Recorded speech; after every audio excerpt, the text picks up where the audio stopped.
Assalamualaikum warahmatullahi wabarakatuh. Perkenalkan, nama saya Zahra Aurelia dengan NIM G00252223 dari kelompok A4. Di sini mau membuat video laporan anatomi. Pertama kita mulai dari laporan 1, yaitu saat kegiatan bermain, Rusdi, seorang anak laki-laki usia 4 tahun, tiba-tiba berhenti berlari karena sesak nafas dengan bibir dan ujung jari tampak kebiruan. Rusdi kemudian berjongkok beberapa saat hingga kondisinya membaik. Ibunya menyampaikan bahwa sejak bayi anak sering mengalami kebiruan, terutama saat menangis atau lelah, dan pernah didiagnosis dengan TOF. Nah, pertanyaannya, pertama, jelaskan sirkulasi fetal.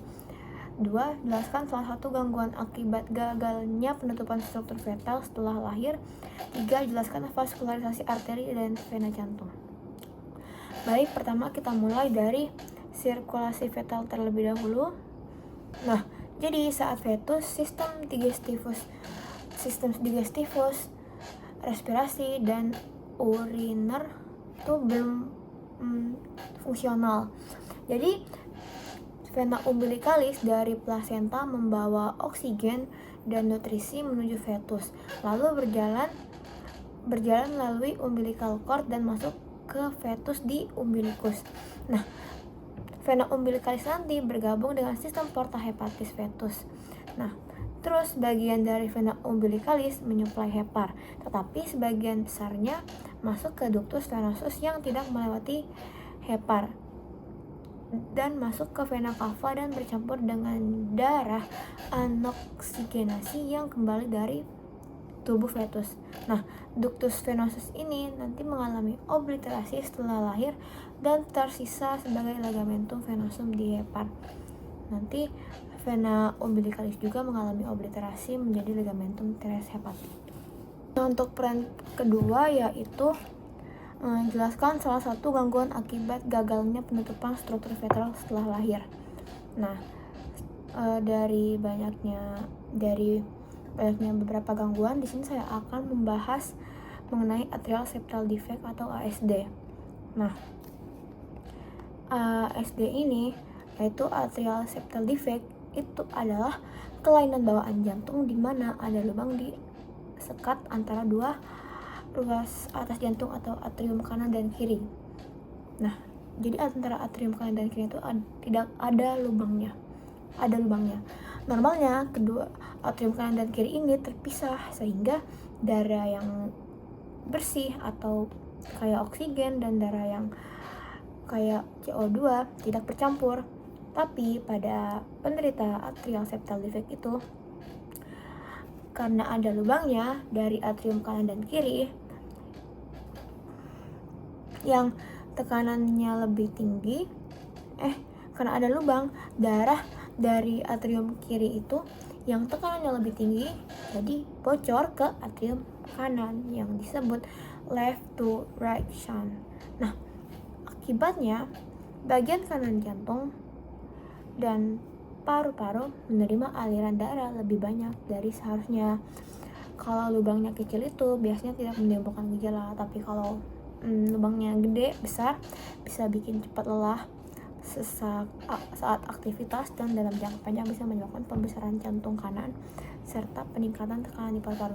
Penyakit lain selain atrial septal defect yaitu ada patent foramen ovale. Itu foramen ovale yang persisten setelah bayi lahir. Jadi kalau SD itu left to right, sedangkan PO ini sama saja, maksudnya sama, keduanya sama, left to right kan. Nah, terus ada ventricular septal defect. Nah, selain ada atrium, ada juga yang namanya ventricular septal defect, yaitu ketidaksempurnaan penutupan septum interventrikular di saat fetal. Jadinya di antara ventrikel kanan dan kiri tidak ada yang memisahkan. Kemudian ada patent ductus arteriosus atau PDA. Di mana ductus arteriosusnya itu persisten terhubung dengan aorta descendens saat fetus normal, akan tetapi seharusnya akan terobliterasi menjadi ligamentum atriosum botali. Dan yang keempat ada murmur atau bising jantung. Nah, lanjut ke soal nomor 3, yaitu jelaskan vaskularisasi arteri dan vena jantung. Jadi di sini ada arteri koronaria dextra yang dimana akan bercabang menjadi, di sini ada yang ke bawah ada ramus interventricularis posterior, dan ada yang bercabang ke bagian pinggir-pinggirnya menjadi ramus marginalis dexter arteri koronaria dextra. Kalau yang ramus intraventricularis tadi namanya ramus intraventricularis posterior arteri koronaria dextra. Nah, sini juga terdapat arteri koronaria sinistra yang dimana akan membuat 3 percabangan. Yang pertama ada ramus intraventricularis anterior arteri koronaria sinistra. Jadi dia berjalan di antara ventricularis di bagian depan, sedangkan yang koronaria itu di bagian belakang.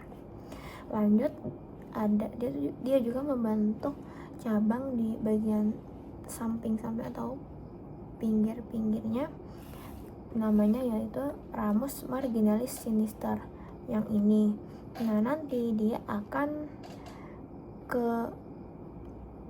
mutar ke belakang membentuk ramus circumflexa arteri koronaria sinistra. Nah, untuk venanya sendiri di sini ada vena cardiaca magna yang berjalan seiringan dengan ramus intraventricularis anterior. Terus di sini ada juga yang namanya vena parva. Dia tuh yang di sini kelihatan berjalan mengiringi ramus marginalis dexter arteri koronaria dexter. Di sini juga ada vena marginalis sinistra, sama dia berjalan mengiringi arteri marginalis sinistra.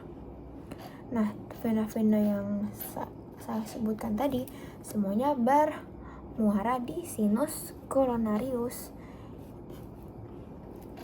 Baik, lanjut di laporan kedua, yaitu saat musim hujan, Badi mengeluhkan hidungnya tersumbat yang berlangsung beberapa hari, disertai nyeri pada daerah pipi yang memberat saat menunduk.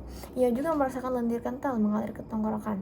Pada pemeriksaan, dokter mencurigai adanya peradangan pada sinus maxillaris yang berkaitan dengan drainase di meatus nasi medius. Pertanyaan pertama, itu jelaskan sinus-sinus paranasal yang terdapat pada hidung beserta fungsinya.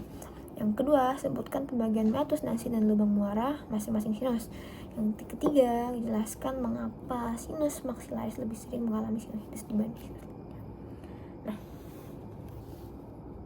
Nah, kita mulai dari pertanyaan pertama. Jelaskan sinus-sinus paranasal yang terdapat pada hidung beserta fungsinya. Jadi, sinus paranasal itu terdiri dari 4. Yang pertama ada sinus frontalis, sinus maxillaris, sinus sphenoidalis, dan juga sinus ethmoidalis. Nah, terus fungsi dari sinus-sinus itu apa? Pertama, untuk mengurangi berat relatif tengkorak. Kedua, untuk meningkatkan resonansi suara. Ketiga, sebagai penyangga terhadap trauma wajah. Yang keempat, melindungi struktur yang sensitif dari fluktuasi suhu yang cepat di hidung. Yang kelima, melembabkan serta menghangatkan udara inspirasi. Yang keenam, berperan dalam pertahanan tubuh. Nah, lanjut di pertanyaan kedua, sebutkan pembagian meatus nasi dan lubang muara masing-masing sinus. Nah, jadi meatus nasi itu terbagi menjadi 3, yaitu meatus nasi superior, meatus nasi media, dan meatus nasi inferior. Nah, pertama kita bahas dari yang bermuara di meatus nasi superior, yaitu ada cellulae ethmoidalis superior. Udah, terus lanjut ke meatus nasi media. Yang bermuara pada meatus nasi media itu ada cellulae ethmoidalis media dan juga anterior. Ada sinus maxillaris dan juga sinus frontalis. Nah, untuk meatus nasi inferior terdapat muara dari ductus nasolacrimalis. Nah, di sini ada yang namanya recessus ethmoidalis. Di situ tempat muara dari sinus sphenoidalis. Nah, seperti itu. Seperti itu. Lanjut di pertanyaan ketiga, jelaskan mengapa sinus maxillaris itu lebih sering terkena sinusitis. Karena dari letaknya aja, dari letak ostiumnya yang di atas dari sinus maxillaris, jadi ini sinus maxillaris, dan ostiumnya di bagian sini. Jadi karena ostiumnya di atas, otomatis dia melawan gravitasi. Nah, karena dia melawan gravitasi, jadi lendirnya itu susah buat naik ke atas, kayak susah naik ke atas, jadi ya lendirnya tergenang dan terjadilah peradangan seperti itu. Baik, terima kasih atas perhatiannya. Wassalamualaikum warahmatullahi wabarakatuh.